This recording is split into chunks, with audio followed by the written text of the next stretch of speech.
Hello viewers, welcome to this next session on the study of this carboxylic acid derivatives. In our previous session we discussed that what are these carboxylic acid derivatives. Today we shall take about preparation, properties and the uses of three of these acid derivatives, which are acid chlorides, acid amides and acid anhydrides, and then we will summarize our today's work. We had discussed earlier that OH group of the carboxylic acids can be replaced by some other groups, that is by chlorine or by NH2 or by the alcohol part or from another carboxylic acid. We get different acid derivatives which are called acid chlorides, acid amides, esters and then acid anhydrides. We discussed in our previous session about their nomenclature, that is how they can be named according to IUPAC system as well as common system.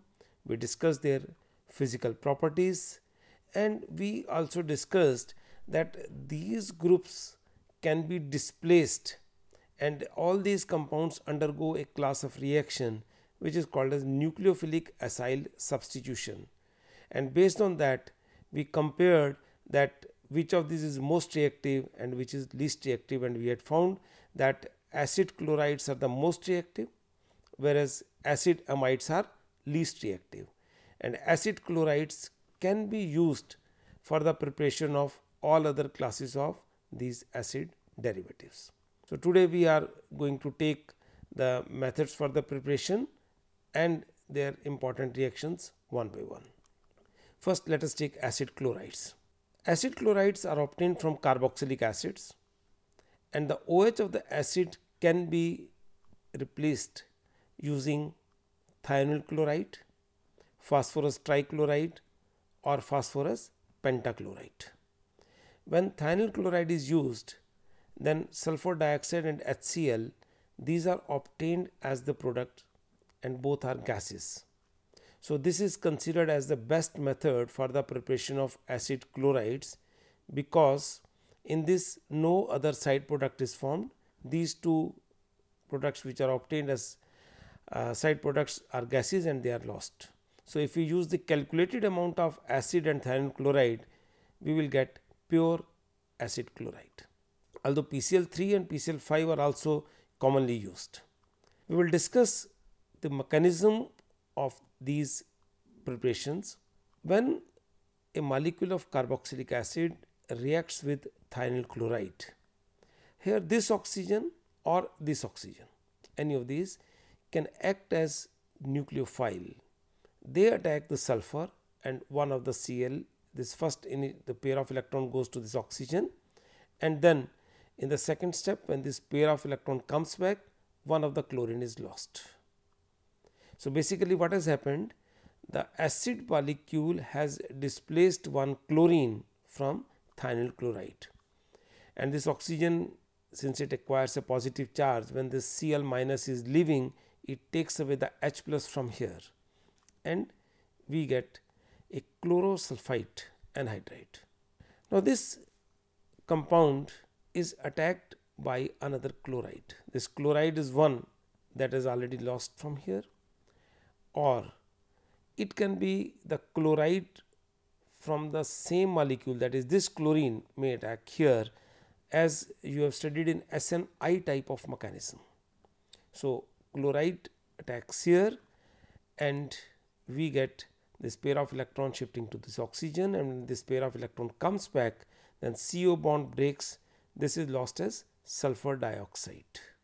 If this Cl was the same which was attacking here, then this Cl won't be there, and what we get R C double bond O Cl and then sulfur dioxide, and if it is this Cl minus or the HCl we already obtained, any of the two steps can go from here onwards.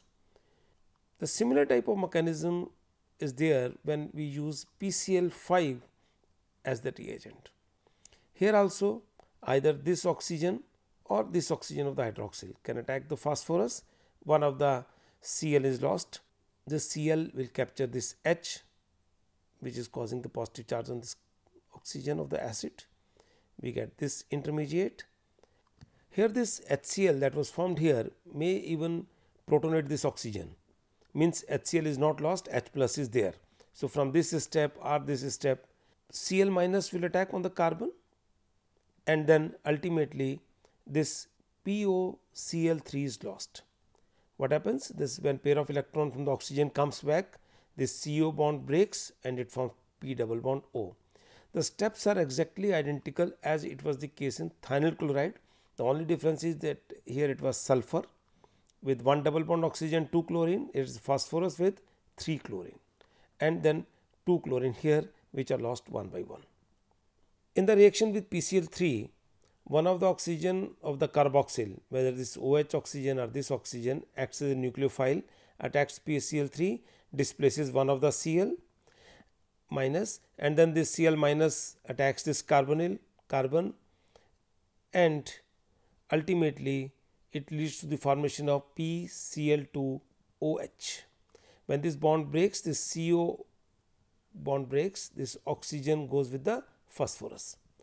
The only benefit of using PCl3 is that one molecule of PCl3 can react with 3 molecules of carboxylic acid one by one. But the reaction with PCl3 is at a little slower rate in comparison to that with PCl5. The same reagents can be used for the preparation of aromatic acid chlorides also from aromatic acid. That is, benzoic acid can be converted into benzoyl chloride using the same reagents, thionyl chloride or PCl5 or PCl3. Aromatic acid chlorides can also be obtained by another method in which phosgene is used as a reagent. The aromatic compounds are treated with phosgene and the reaction is related to Friedel-Crafts acylation, such as benzene. When it is treated with COCl2, that is phosgene, in presence of aluminum chloride, then the COCl group is introduced on the benzene ring and we get benzoyl chloride. But this method is useful only for the preparation of aromatic acid chlorides. Then we talk about their reactions.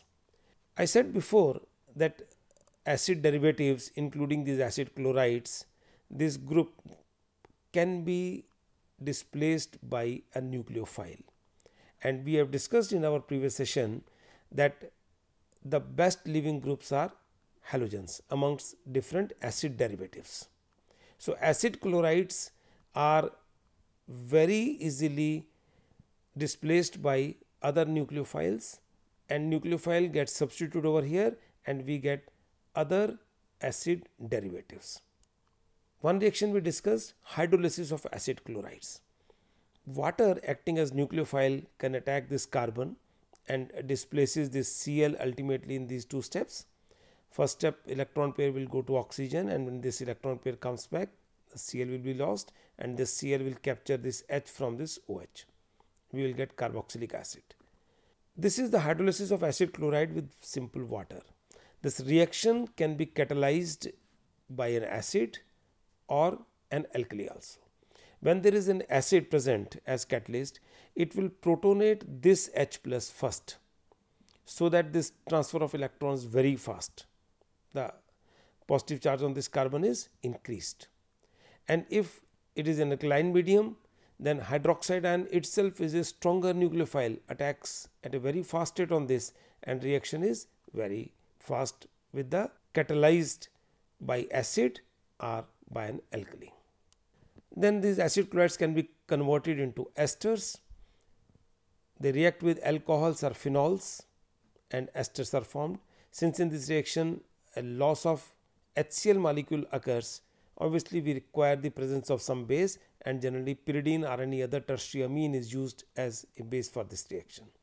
Phenols also react with acid chlorides and we can get corresponding esters. Say if it is ethanoyl chloride and phenol, we will get phenyl ethanoate. We can have even aromatic acid chlorides reacting with alcohol. Say ethanol reacts with benzoyl chloride and we get ethyl benzoate, or even this cyclopentane carbonyl chloride that reacts with say 2-propanol and we will get this ester, that is 2-propyl cyclohexane carboxylate. So all type of esters can be obtained by the reaction of alcohols or phenols with different acid chlorides. Acid chlorides can be converted into amides also. The simple amides are obtained when acid chlorides are treated with ammonia or stronger base like sodamide. They react here and displace ultimately chlorine. Then amides can be obtained on the reaction with other amines also. But when any amine will react, then we will get a secondary amide or tertiary amide.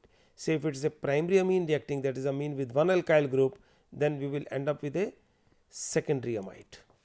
Acetyl chloride reacts with methylamine. Now this nitrogen acting as a nucleophile displaces this chlorine and we get N-methyl ethanamide. A secondary amide is formed. Then we can get anhydrides also from acid chlorides. Acid chloride react with carboxylic acids. Again a molecule of HCl is to be lost in this case, and obviously this reaction is helped by the presence of some base like pyridine. Acetyl chloride reacts with benzoic acid in presence of pyridine and we get acetic benzoic anhydride. If in place of using directly acid, we use the sodium salts of acid, then no need of bases there. The sodium salts of acids, they react with acid chlorides and a molecule of NaCl, sodium chloride, gets precipitated and we get corresponding anhydride. Say acetyl chloride on reaction with sodium formate gives us acetic formic anhydride. Then there are some other reactions which are specially shown by these acid chlorides. One of them is the reduction to corresponding aldehydes, and it's a name reaction called Rosenmund reduction. In this Rosenmund reduction, the catalysts are palladium hydrogen, that is, it is catalytic hydrogenation basically, but we use a small amount of barium sulfate in it as a catalyst poison because we do not want to reduce this C double bond O. Only Cl is to be reduced and Cl is replaced by H. So acid chlorides get converted into corresponding aldehydes.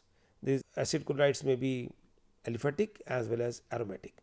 So benzoyl chloride also undergo the similar reaction and we get benzaldehyde. Then these acid chlorides can be reduced to aldehydes by another reagent also, which are tri-tertiary butoxide derivatives with lithium and aluminium. So actually we name these compounds as lithium tri-tertiary butoxide aluminium hydride. Such as isobutyryl chloride, it undergoes this reaction with tri-tertiary butoxy aluminium hydride to give corresponding aldehyde. Then acid chlorides react with Grignard reagent also, and when the reaction with excess of Grignard reagent is carried out, 2 moles of Grignard reagents are used and ultimately we get tertiary alcohols. So this is an acid chloride. First molecule of the Grignard reagent, say we have taken methyl magnesium bromide, the methyl goes here and then Cl is lost, we get a ketone as intermediate, then another molecule of Grignard reagent reacts, one more methyl goes here and then ultimately it becomes OH when finally we treat it with water. So here we get this tertiary alcohol. So Grignard reagents are converted into tertiary alcohols. They may react with sodium azide and corresponding acid azides are obtained. The Cl is replaced by this N3.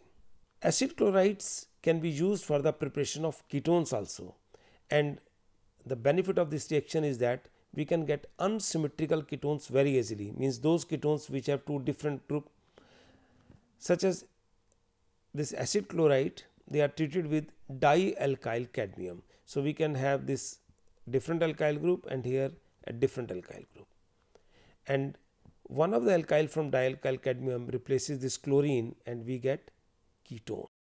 These dialkyl cadmium compounds themselves are obtained from Grignard reagents. Grignard reagents react with cadmium chloride to give us corresponding dialkyl cadmium. So this reaction is different from the direct reaction of acid chloride with the Grignard reagents. There we are getting tertiary alcohols.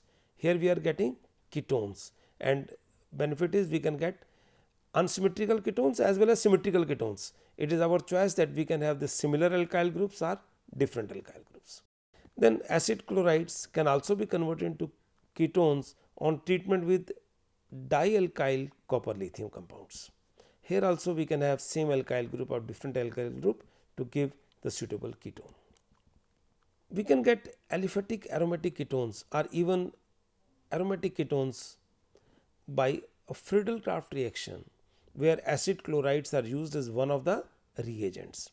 Aromatic compounds react with acyl chlorides or acid chlorides in presence of anhydrous aluminum chloride. This COR group gets substituted over the ring and we get corresponding ketone. Suppose benzene is treated with benzoyl chloride, we will get benzophenone, where both the groups are aromatic. Had it been any other aliphatic acid chloride, we will get corresponding aliphatic aromatic ketone. So, acid chlorides are useful intermediates. This we had discussed earlier also for getting all these compounds, acids, esters, amides and anhydrides.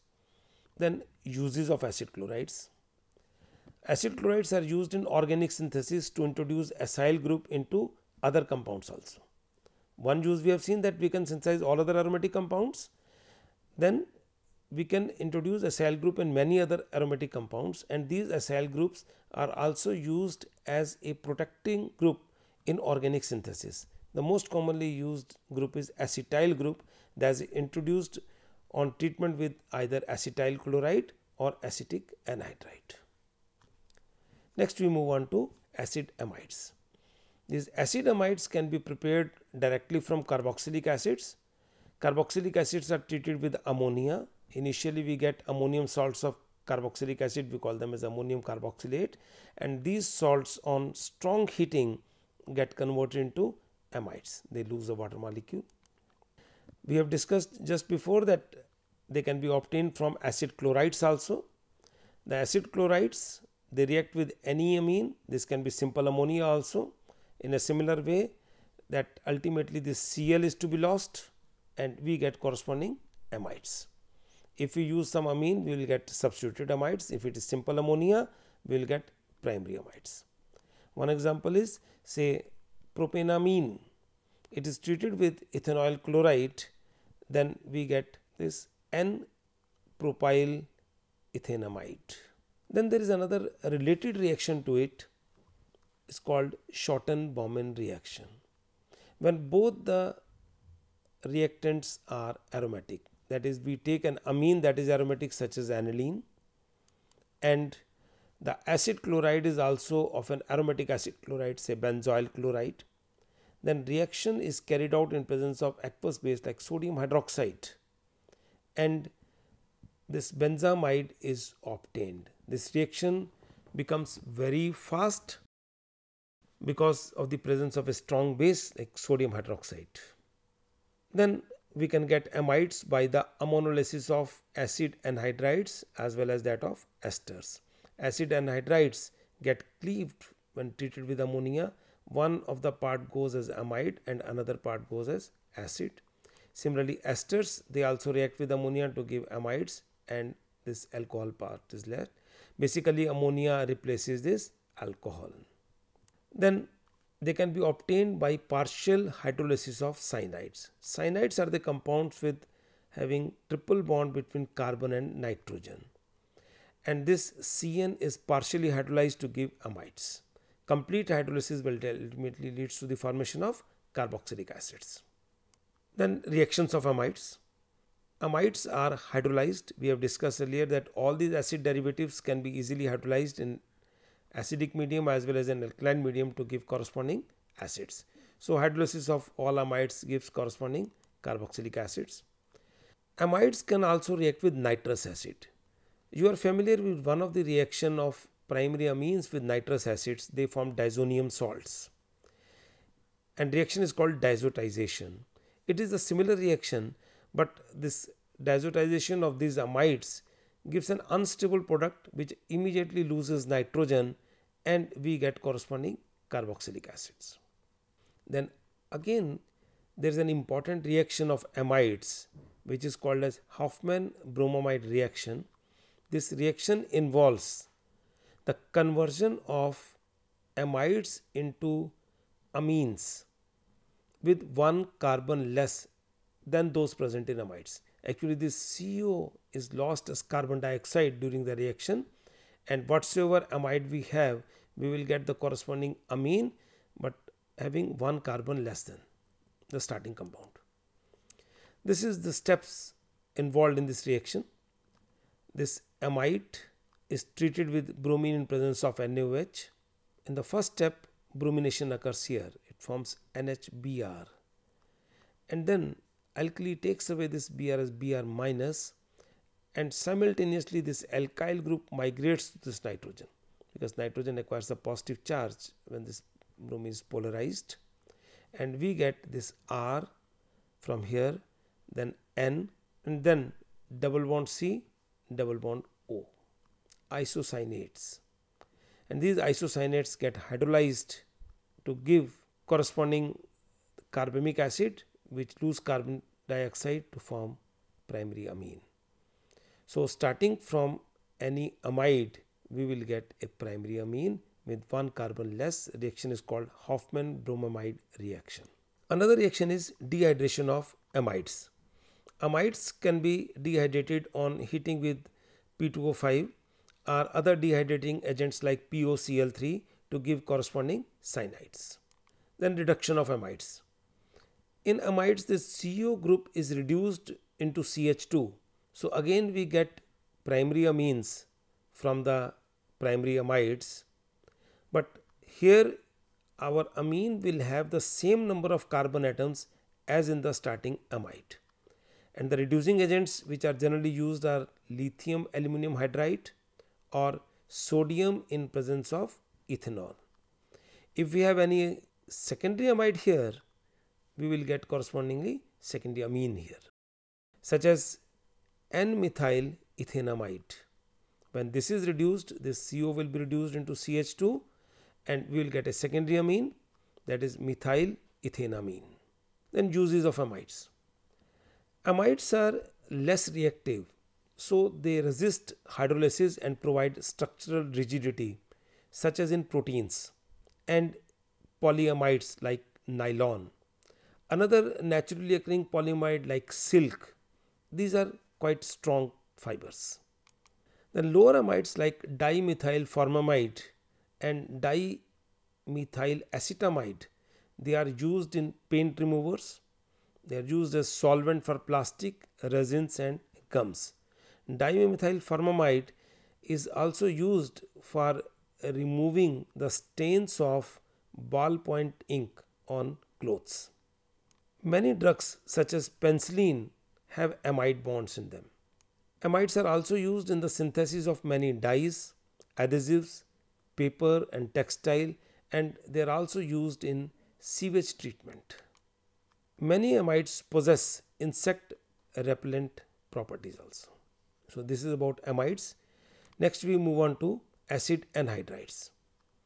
Acid anhydrides are obtained from carboxylic acids by the loss of water. Two molecules of acids, if they react and a loss of water molecule, we will get corresponding anhydride, and this loss of water molecule is assisted by dehydrating agents like P2O5. Some dicarboxylic acids like succinic acid, even on simple heating at high temperature of the range of about 300 degrees Celsius, lose a water molecule. We do not need any dehydrating agent. So, succinic acid gives succinic anhydride. Similarly, phthalic acid, which has got two carboxyl group ortho on the benzene ring, also on heating loses a water molecule and we get phthalic anhydride. So, dicarboxylic acids give these anhydrides bit easily. Then carboxylic acids can also be converted into anhydride using ketene, but in this reaction we will get anhydrides which on one side will have only the acetic acid part, such as any acid RCOH when it is reacted with ketene. Ketene is a compound CH2 double bond C double bond O, and in this actually what happens during the reaction, this OH bond breaks, this H goes to this carbon and remaining O with minus goes to this carbon. So this ultimately gets converted to C double bond O CH3, this part. So we will get anhydride which have one part like that of acetic acid and another for any other acid. So this is also a good method for the preparation of anhydrides. Then anhydrides can be obtained from acid chlorides also. Carboxylic acids, they react with acid chloride in presence of a base like pyridine. We get acid anhydrides. Then sodium salts of the carboxylic acids, they react with acid chlorides. They lose NaCl molecule and we get acid anhydrides. As far as the reactions of acid anhydrides are concerned, one common reaction for all acid derivatives is hydrolysis. So anhydrides are also hydrolyzed in acidic medium as well as in basic medium to give corresponding acids. If it is a symmetrical anhydride, we will get the two molecules of the same acid. If it is an unsymmetrical anhydride, we will get one molecule each of the different acid. Then ammonolysis, acid anhydrides react with ammonia and one of the molecule goes as amide and another as carboxylic acid. Then esters are also obtained from anhydrides very easily, because in the reaction series of these acid derivatives, the most reactive are acid chlorides and then next are acid anhydrides. So alcohols or phenols, they react with acid anhydrides and we get corresponding esters. The alcohol or phenol act as nucleophile, attack the carbonyl and one of the acid part is lost. One of the important reaction of phenols is the salicylic acid. It reacts with acetic anhydride in presence of few drops of sulfuric acid and we get this acyl derivative here, and this is a very useful medicine, aspirin, that is obtained by the acetylation of salicylic acid. Then their uses, these acid anhydrides are used in organic synthesis to introduce acyl group into other compounds as acid chlorides are used. Then succinic and maleic anhydrides are used for the synthesis of various resins, and phthalic anhydride is used for the manufacture of many dyes. They are also used in pharmaceuticals, agrochemicals and photographic chemicals. So in our today's session, we reviewed our work of the previous session, and then we discussed the methods for the preparation of acid chloride, amides and anhydrides. We talked about their properties, some important reactions and their important uses. And in our next session, we shall talk about esters. We shall take their important methods of preparation, their reactions and some of their uses. Esters occur in nature also and they are used as good flavoring agents. So we will discuss all this in our next session.